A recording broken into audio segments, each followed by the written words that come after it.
Je voudrais simplement dire que ce que évoquait tout à l'heure Bruno Pinchard nous ramène effectivement au centre de la question de la régularité.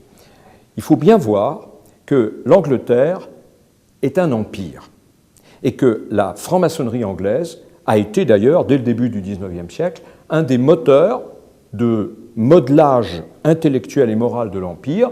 Quand l'Angleterre arrivait en conquérant un nouveau territoire, d'abord elle commençait par massacrer un peu les natives pour faire de la place, puis ensuite par faire des cottages, à mettre des garnisons et à créer des loges où tous les naturels du pays, toutes les notabilités étaient admises. C'est-à-dire que la loge maçonnique, dans l'Empire britannique, a été un des moteurs d'intégration sociale des populations. Donc, il est normal que la Grande Loge unie d'Angleterre ait une conception impériale. Le problème, c'est qu'il fut un moment où la franc-maçonnerie a débordé l'Empire britannique et s'est établie, s'est développée, comme en France, mais dans d'autres pays européens, dans des contrées qui n'avaient aucun lien de sujétion avec l'Angleterre. Et l'Angleterre, pendant longtemps, n'a pas très bien su comment gérer cette question-là. Tout au long du XIXe siècle, tout au long du XIXe siècle, il n'est pas question de régularité. L'Angleterre ne parle jamais de la régularité ou de l'irrégularité des obédiences maçonniques. Et en 1877, non plus. Oui, 1929. Voilà. Bon. Et 1929, c'est tout récent. Pourquoi est-ce qu'en 1929, l'Angleterre définit les critères de régularité? Pour une raison très simple. Parce qu'elle comprend que son empire va commencer à vaciller, qu'un très grand nombre de pays qui sont sous sa coupe directe vont éprouver le besoin du grand large. Elle essaiera de les récupérer avec le Commonwealth sur le plan politique. Elle va essayer de les récupérer sur le plan maçonnique en inventant la communauté régulière qu'il faut pourvoir de règles. Et ces règles viennent en 1929. C'est la première fois dans son histoire que la franc-maçonnerie anglaise édicte des règles. Mais quand elle a édicté ces règles, elle pensait essentiellement aux pays qui avaient été plus ou moins dans sa sujétion.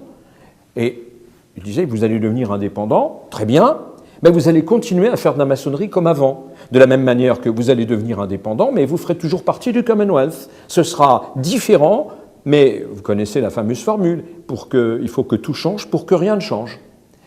Alors, la difficulté, ça a été d'appliquer ça à des pays qui n'avaient jamais eu aucun lien maçonnique ou politique avec l'Angleterre. Et en particulier, la France. Parce que l'Angleterre est un pays qui fait fonder sur la liberté religieuse, où il n'y a plus aucun conflit entre les églises et l'État depuis très longtemps, depuis le début du XVIIIe siècle, où la Grande Loge fait partie des trois grands piliers de la société traditionnelle anglaise. Le pilier des trois piliers, c'est le trône, l'église d'Angleterre et l'autel, et la Grande Loge, et c'est même un dieu en trois personnes, puisque le prince de Galles était souvent le grand maître, et que l'archevêque de Canterbury était le grand aumônier de la Grande Loge unie d'Angleterre. Donc pour les Anglais, c'est très simple. Mais quand on applique cette règle, cette grille à la situation française, un pays déchiré par des révolutions tout au long du XIXe siècle, un conflit historique avec les églises, un pays post-catholique, sécularisé, comment peut-on appliquer la même grille? C'est impossible. Un pays aussi où, en avance sur d'autres pays, les femmes ont acquis une dimension sociale, ont acquis une identité sociale. Donc je crois qu'il ne faut pas confondre la régularité anglaise à l'usage des Anglais et c'est souvent une confusion que plus ou moins délibérément on commet, ce qu'on pourrait appeler l'authenticité maçonnique. La France est co-fondatrice de la tradition maçonnique. En 1725, quand la franc-maçonnerie apparaît en France, le grade de maître n'est pas encore attesté. Et on a de multiples témoignages qui montrent que des grades sont d'abord apparus en France avant d'aller en Angleterre. Donc l'Angleterre n'est pas historiquement détentrice de la doxa maçonnique d'origine. Et jusque vers 1750, comme l'a très bien montré un jour Alain Bernheim dans une discussion des Quatre Couronnés à Londres, jusqu'en 1750, il n'y a qu'une seule maçonnerie des deux côtés de la Manche. Elle fait à peu près la même chose à des moments différents et en des lieux différents.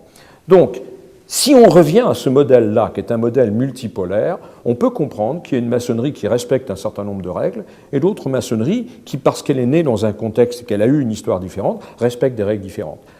Le point nouveau qu'il faudra un jour introduire, c'est que toutes ces maçonneries-là reconnaissent leurs authenticités respectives.